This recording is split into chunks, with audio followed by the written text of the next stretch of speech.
O que está mudando de UX para X, as principais mudanças, elas estão de como a gente constrói os sistemas, mas também como as pessoas consomem esses sistemas. Antes do AX, a gente construiu sistemas onde a gente investia em jornadas, né, e entender as jornadas dos usuários. Os usuários, eles seguiam uma sequência dentro do sistema. Com a AX, a gente começa a ter novos paradigmas que são a hiperpersonalização, por exemplo. A gente investe na construção de sistemas que são adaptativos e que têm capacidade dos agentes criarem as interfaces em tempo real para os clientes.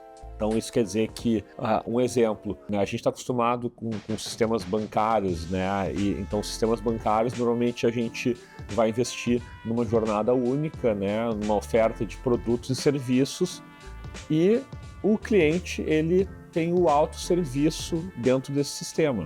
Nesse novo momento de AX, a gente precisa capacitar esse sistema a se adaptar a cada usuário. Então, um estudante ele vai ter uma interface diferente de um pai de família que tem outros produtos e serviços, e esse sistema ele tem que ter a capacidade de adaptar a sua interface a essa pessoa. Então a gente sai de sistemas de design para sistemas de design inteligentes.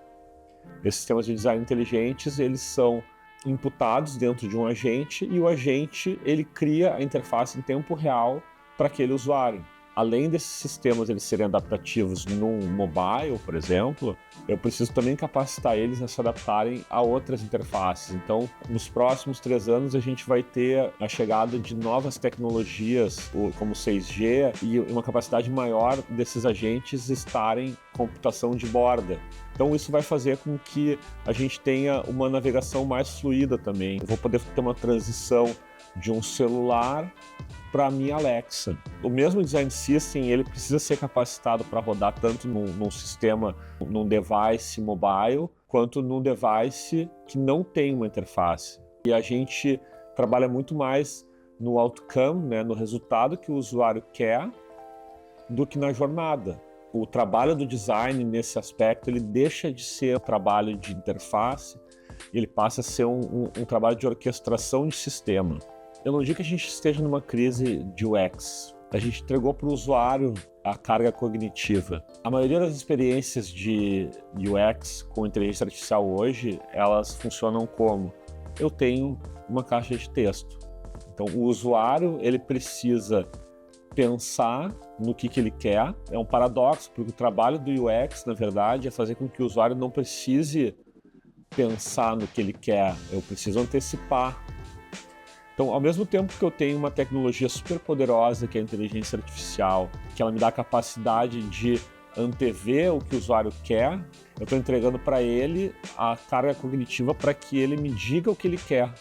Mas eu entendo que a caixa de texto ela é o lugar mais solitário que existe, né? E assim, como que eu consigo diferenciar um usuário de outro? Eu entendo que a gente deve evitar de entregar a carga cognitiva para o usuário, e a gente deve trabalhar em sistemas que tenham a capacidade de antecipar aquilo que o usuário quer. Se eu tenho os dados dele, né, e eu consigo interpretar, então por que não trabalhar em sistemas que antecipem essas ações? Cria principalmente experiências agênticas, né?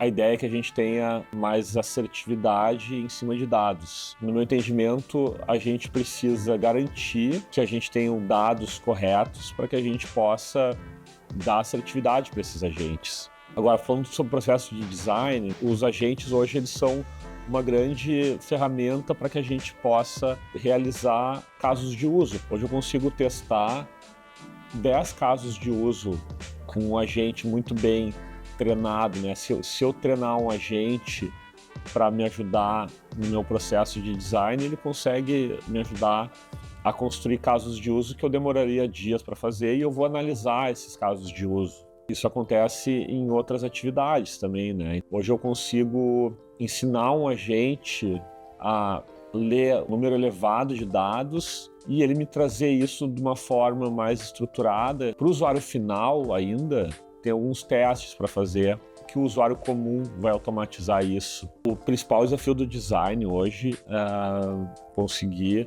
determinar Quais são os limites do trabalho da IA e do designer? Hoje o designer ele já está trabalhando com a IA ao lado dele. E o trabalho do designer é treinar essa IA, né, para que esse agente ajude o designer como uma dupla de criação mesmo, né? Vai depender muito da qualidade daquilo que eu imputo no meu agente. A gente tem trabalhado muito com agentes, onde a gente constrói um contexto super rico de assets, de design, brand voice, onde a gente consegue organizar tudo aquilo que um design system teria em um design system inteligente, né? E isso capacita o designer a encurtar a discovery, capacitar esses agentes a compreenderem o contexto daquele negócio. No trabalho do designer, que é como que eu consigo capacitar o meu agente para que o meu agente ele tenha assertividade e ele consiga gerar uma amplitude de soluções para que eu consiga o resultado final do trabalho.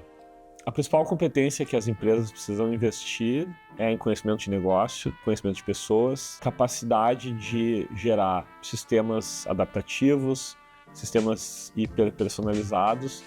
Junto com isso vem uma capacidade maior dos designers, dos product managers, dos desenvolvedores serem especialistas em negócios, que eles consigam articular a estratégia de uma forma mais assertiva, né?